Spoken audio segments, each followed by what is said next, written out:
రాష్ట్రంలో రాక్షస పాలన సాగుతోంది. ఒక అంబేద్కర్ రాజ్యాంగం ప్రకారం జరగడం లే, రెడ్ బుక్ రాజ్యాంగమే జరుగుతుంది అంతా. ఈ రాష్ట్రంలో అభివృద్ధి లేదు. మేనిఫెస్టోలో చెప్పినట్టుగా సంక్షేమంను ఒక్కటి కూడా ఇచ్చిన పరిస్థితి లేదు.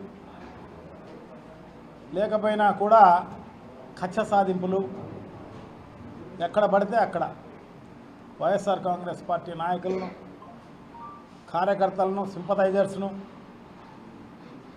అలాగే సోషల్ మీడియా వాళ్ళను, అధికారులను, వైఎస్ఆర్ కాంగ్రెస్ పార్టీ పాలనలో ఎవరైతే పనిచేశారో వాళ్ళను అందరినీ ఇబ్బంది చేసే కార్యక్రమం తప్ప వేరే ఏం లేదన్నమాట. అంటే రాక్షసానందం పొందుతున్నారు, అందుకు తప్పనేసి వేరే ఏం లేదు. అంటే ఈ కేసులు ఎన్ని ఏవి కూడా నిలబడేటివి కూడా కావు. పెట్టిన కేసులు అవి కూడా దొంగ కేసులు, అసలు సంఘటనే జరిగి ఉండదు. రాష్ట్ర వ్యాపితంగా జరగకపోయినా జరిగినట్టు మద్యం కేసు కావచ్చు, మిగతా లీడర్లపైన పెట్టిన కేసులు కావచ్చు, అన్నీ పెట్టిన కేసులు అన్నీ కూడా కోర్టుల్లో ఎక్కడ నిలబడేటివి కావు.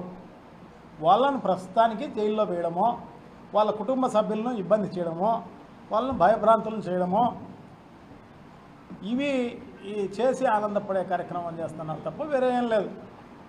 ఈ రాష్ట్రానికి దాదాపు 1,75,000 కోట్ల రూపాయలు అప్పు చేసినారు. అప్పు చేసి ఏదైనా మంచి కార్యక్రమాలు చేసినారు, ఈ రాష్ట్రానికి ఉపయోగపడే కార్యక్రమాలు చేసినారు అంటే ఏమి లేదు. ఎక్కడ కూడా ఈ రాష్ట్రానికి అభివృద్ధికి ఉపయోగం లేదు, సంక్షేమము చెప్పింది ఇచ్చిన పరిస్థితి లేదు. చాలా దారుణం.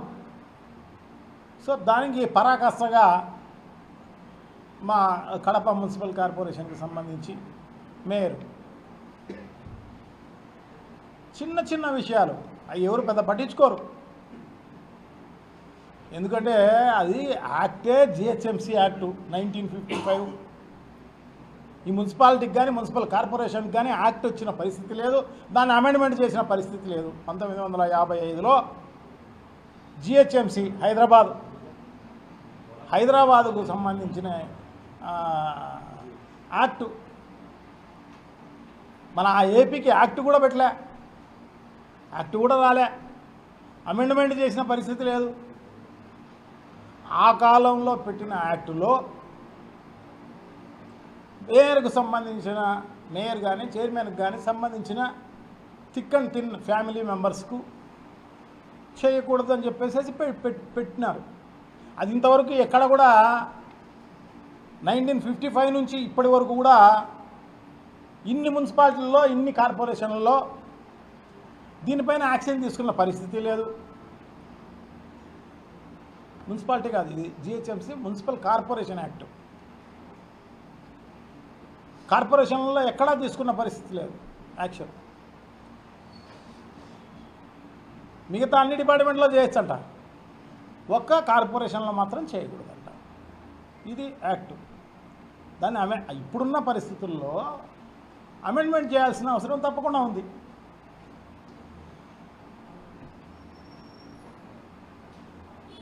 సో తప్పకుండా అది చేయకపోగా వీళ్ళు లేని ఎన్ని కూడా సృష్టించి దానిపైన, ఎందుకంటే దాని లోతుకు వెళ్తే ఆ పిల్లోడు కానీ, అంటే వాళ్ళ కొడుకు కానీ వాళ్ళ భార్య కానీ పెట్టిన ఒరిజినల్ కన్స్ట్రక్షన్స్ అనేది, ఆ కన్స్ట్రక్షన్స్ అనేది క్లాస్ 5లో రిజిస్టర్ చేయడం జరిగింది. అది కూడా కమిషనర్ లెవెల్లోనే ఆ రిజిస్ట్రేషన్ జరుగుతుంది. ఆ ఇంజనీరింగ్ డిపార్ట్మెంట్ వాళ్ళ రికమెండేషన్ తోటి ఎస్సీ ఉంటారు, తర్వాత ఈలు ఉంటారు, డిఈలు ఉంటారు, ఏఈలు ఉంటారు. కమిషనర్ సంతకం చేస్తారు, అతనే రిజిస్టర్ చేస్తారు. సో ఇది ఆ రిజిస్టర్ చేసే టైంలోనే మీ ఫాదర్ ఇక్కడ మేయర్గా పనిచేస్తున్నారు అని ఆ క్లాజ్ చూపించి రిజెక్ట్ చేసి ఉండొచ్చు. చేయలే. కమిషనర్ అన్న మామూలుగా ఏదన్నా ప్రమోషన్ పైన వచ్చిన అతనో లేకపోతే ఎక్స్పీరియన్స్ లేనివాడో ఇంకొకటో ఏమన్నా అనుకుంటే అది కూడా కాదు. ఐఏఎస్ అది వాళ్ళు చేయాల్సిన కార్యక్రమం, రిజెక్ట్ చేసే కార్యక్రమం. దీంట్లో ఏమైనా ఆరోపణల్లో ఏదైనా చూపిస్తున్నారా? అవినీతి చేసినట్టుగానో, లేకుంటే పనే చేయడం లేదనో, లేకపోతే ఆ పనుల్లో అవకతవకలనో, ఇంకొకటనో ఏదైనా చూపిస్తున్నారా? ఏం లేదు. మేయర్ కొడుకుగా చేయకూడదు అనేది ఇక్కడ అది ఎందుకు వచ్చింది? కుర్చీల కుమ్ములాట కోసం వచ్చింది. వాళ్ళ పేపరే రాసింది. తెలుగుదేశం పార్టీ పచ్చపత్రిక పాంప్లెటే రాసింది. ఇక్కడ చూడండి, కుర్చీలాటలో ఓడిపోయారు. దీనికోసమా ఈ కచ్చ సాధింపంతా? దీనికోసమా? ఓరేని ఇంతవరకు ఎక్కడ కూడా ఏ మున్సిపల్ కార్పొరేషన్లోనూ దీనిపైన చర్య తీసుకున్న పరిస్థితే లేదు. ఇప్పుడు ఎమ్మెల్యేలు వాళ్ళే కాంట్రాక్టర్లుగా ఉన్నారు, వాళ్ళే పార్ట్నర్లుగా ఉన్నారు కంపెనీలలో, కన్స్ట్రక్షన్ కంపెనీలలో. వాళ్ళు చేయవచ్చా? మరి వాళ్ళకి లేని నిబంధన వీళ్ళకి ఎందుకు వచ్చింది?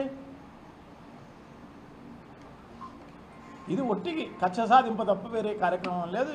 ఇది ఎప్పుడో 1955 యాక్టు, ఇది ఎప్పుడో కాలం చెల్లిన యాక్టు.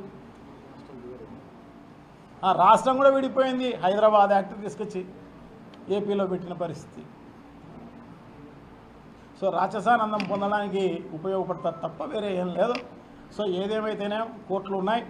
ఎందుకంటే మేయర్ కూడా ఎక్స్ప్లెనేషన్లో ఇవ్వడం జరిగింది. నా దృష్టికి రాలేదు అని చెప్పేసి. మేయర్ దృష్టికి రాదు. రిజిస్ట్రేషన్ చేసేది, కాంట్రాక్ట్ రిజిస్ట్రేషన్ చేసేది మేయర్ దృష్టికి రాదు. ఎన్నో కార్యక్రమాలు చేస్తూ ఉంటారు మున్సిపల్ కార్పొరేషన్లో. అన్ని కార్యక్రమాలు మేయర్ దృష్టికి రావు. అదే కాకోకుండా ఆ టెండర్ ఏమన్నా నామినేషన్ పైన ఇచ్చినారా? లేదు. ఆన్లైన్ టెండర్లో మిగతా కాంట్రాక్టర్లతో పాటు ఈ వర్ధిని కన్స్ట్రక్షన్స్ అనేది కూడా పాల్గొని దాంట్లో లెస్కు వచ్చిన వాళ్లకు వచ్చింటుంది. అది వచ్చింది. దానికి స్క్రూటినీలోనే తీసేసి ఉండొచ్చు. అప్పుడు కూడా రిజిస్ట్రేషన్ అప్పుడు కదా దేవుడు ఎరుగు, కనీసం స్క్రూటినీ అప్పుడన్నా తీసేసి ఉండొచ్చు. మీరు కొడుకు సంబంధించిన కంపెనీ ఇది, సో మేము ఈ స్క్రూటినీలో తీసేస్తున్నామని తీసేయవచ్చు. అప్పుడు కూడా తీసేయలేదు. ఇది అధికారుల పొరపాటు వల్ల జరిగింది తప్ప మేయర్ దృష్టికి రాకపోయి ఉండొచ్చు. సో తప్పకుండా ఇవన్నీ కూడా కోర్టు దృష్టికి తప్పకుండా తీసుకుపోయే కార్యక్రమం చేస్తారు. డెఫినెట్గా న్యాయమే గెలుస్తుందని చెప్పేసి మేమైతే ఆశిస్తాం. ఇదేది జగన్మోహన్ రెడ్డికి, వైఎస్ఆర్ కాంగ్రెస్ పార్టీకి దెబ్బ కాదు. వాళ్ళు 50లో 49 మంది కార్పొరేటర్లు వైఎస్ఆర్ కాంగ్రెస్ పార్టీకి సంబంధించిన కార్పొరేటర్లు. ఈ జిల్లాలో అటువంటిది జరిగే అవకాశం కూడా లేదు. సో తప్పకుండా న్యాయమే ఎప్పుడైనా గెలుస్తుంది. సో ఇది ఒట్టి కక్ష సాధింపు కోసం చేసిన పరిస్థితి ఇది. సో డెఫినెట్గా వాళ్ళు తెలుసుకోవాల్సిన అవసరం ఉంది. ఎవరైతే కక్ష సాధింపు కోసం చేశారో, అంటే ఎమ్మెల్యే గారిది కంప్లైంట్ పైన చేసినామని చెప్పేసి చెప్పడం జరుగుతుందన్నమాట. సో ఎమ్మెల్యే గారు ఆయనను ఎంతో ఊహించి ప్రజలు ఓట్లు వేసి గెలిపించడం జరిగింది. సో డెఫినెట్గా ఆయన ఈ సిటీకి చేయాల్సిన పరిస్థితి చాలా ఉంది. కానీ సంవత్సరం గడిచిపోయింది, ఇంతవరకు ఈ నగరాన్ని అభివృద్ధి చేసిన పరిస్థితి లేదు. కొత్త ఫండ్స్ తీసుకొచ్చిన పరిస్థితి అంతకన్నా లేదు. ఏదో అమృత్లోనో సెంట్రల్ గవర్నమెంట్ గతంలోనే ప్రపోజ్ చేసిన అన్ని వర్కులు, అమృతుల్లో 7 ఏళ్లకు సంబంధించిన ప్రపోజల్స్ ఫస్ట్లోనే ప్రపోజ్ చేసి ఉంటారు. అమృత్ 2 అనేది ఇల్లు తీసుకొచ్చింది కాదు, ఇంకోటి తీసుకొచ్చింది కాదనమాట. ఇది అంతకుముందే ప్రపోజ్ చేసిన అవి సెంట్రల్ గవర్నమెంట్ ఇచ్చేటివి. సో తప్పకుండా ఆమె దీనిపైన దృష్టి పెట్టి ప్రజలకు ఉపయోగపడే కార్యక్రమాలు చేస్తే మంచిది అన్నమాట. ఏదైనా ఫండ్స్ తీసుకొచ్చి ఏదైనా చేయగలిగితే మంచిది తప్ప ఇట్లాంటి కక్ష సాధింపు చర్యలు ఇంకోటి చేయకూడదు. ఎందుకంటే రూలే ప్రొవైడ్ చేయదు. నేను కూడా మేయర్గా పనిచేసిన సమావేశాల్లో మేయర్ ఒక్కడు తప్ప ఇంకా వేరే ఎవరు కూర్చునేదానికి అవకాశం లేదు. ఆ కన్వీన్ చేసే కమిషనర్ కూర్చునే అవకాశం ఉంటుంది తప్ప అది కూడా పక్కన కూర్చునే, అంతేగాని ఎమ్మెల్యేలకు సీట్లు వేసిన పరిస్థితి ఇవన్నీ ఉండవు. రూల్ ప్రకారము వాళ్ళు నడుచుకున్నారు తప్ప నీపైన కక్ష సాధింపు చేయాలని ఇంకోటి అని మా కార్పొరేటర్లకు లేదు, మేయర్కి లేదు, ఎవరికి లేదు. రూల్ ప్రొవైడ్ చేయడం లేదు, రూల్ ఒప్పుకోవడం లేదు అన్న ఉద్దేశంతో చేయడం జరిగింది. ఫస్ట్ మీటింగ్లో గౌరవం ఇవ్వడం జరిగింది.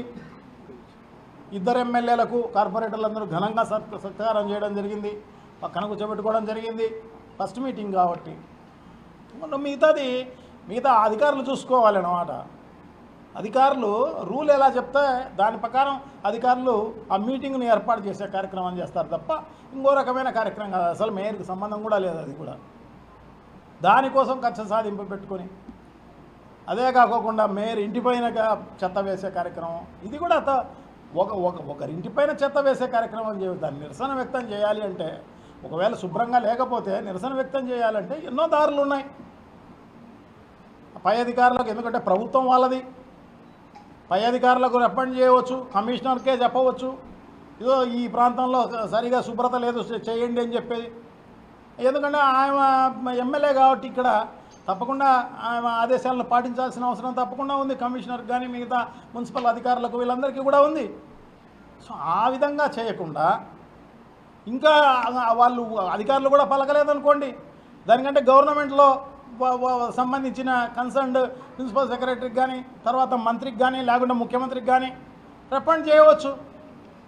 అంతేగాని మేయర్ ఇంటి మీద చెత్త వేయడము ఇదంతా కక్ష సాధింపు. నిజంగా కూడా మరి ఏం ఆనందం పొందుతారో ఏమో కానీ మొత్తం పైన.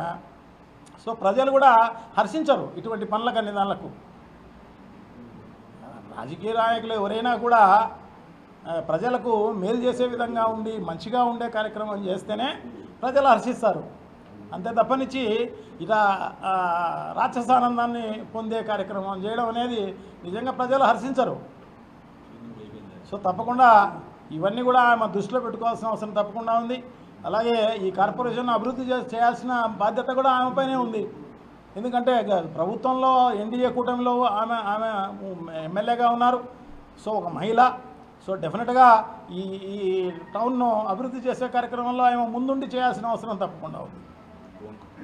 అటువంటిది పోయించి ఇవన్నీ కూడా చేసే కార్యక్రమం చేయడం అనేది చాలా దారుణం. తప్పకుండా ఇది ప్రతి ఒక్కరూ ఖండించాల్సిన అవసరం తప్పకుండా ఉంది అని చెప్పి తెలియజేస్తున్నాను. Thank you. నమస్కారం.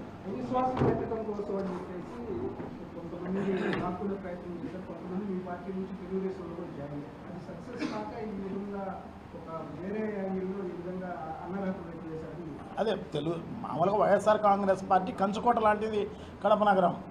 50 సీట్లలో 49 సీట్లు గెలిచిన party YSR Congress party. So దాన్ని తెలుగుదేశం గవర్నమెంట్ రాగానే, ఎన్డీఏ ప్రభుత్వం రాగానే ప్రలోభపెట్టే కార్యక్రమం చేయడం జరిగింది. అవిశ్వాస తీర్మానం పెట్టి దించేయాలా అని చెప్పేసి కొంతమంది దాంట్లో 6 మందో 7 మందో కొంతమంది మరి వాళ్ళు భయపడిపోయినారో లేకుంటే ఇంకొక దానికి లోన్ అయిపోయినారో తెలియదు కానీ మొత్తం పోయినారు.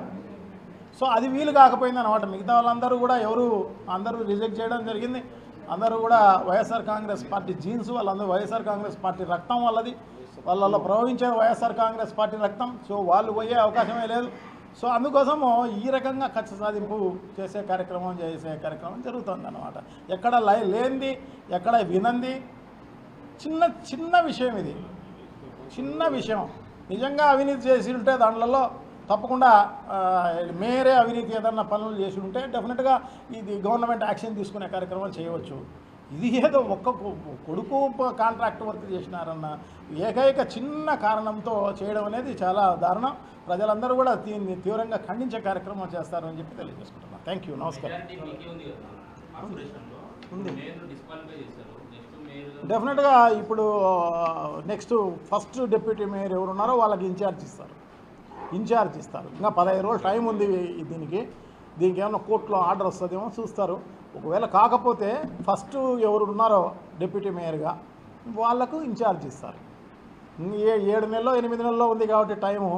నెక్స్ట్ మళ్ళీ ఎలక్షన్ జరిగే అవకాశం నాకు తెలిసి ఉండకపోవచ్చు కూడా. అందుకోసం ఇదంతా కూడా డెఫినెట్గా పార్టీ దీనిపైన ఫస్ట్ ఎవరైతే డిప్యూటీ మేయర్గా అపాయింట్ చేసి ఉంటారో వాళ్ళకు వస్తుంది. ఇప్పుడు ముస్లిం ముంతాజ్ బేగం అనే ఆమె ఫస్ట్ డిప్యూటీ మేయర్గా పెట్టారో ఆమెకు డెఫినెట్గా వచ్చే కార్యక్రమం జరుగుతుంది.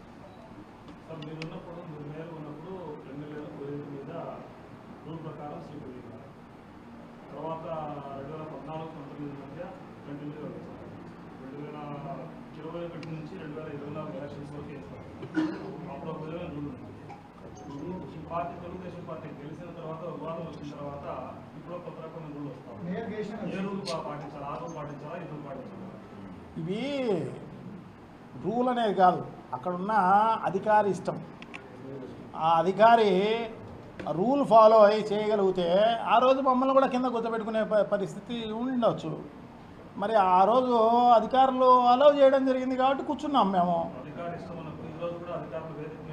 మరి అధికారులు అది వేదిక మీద వేస్తే కూర్చోవచ్చు డెఫినెట్గా.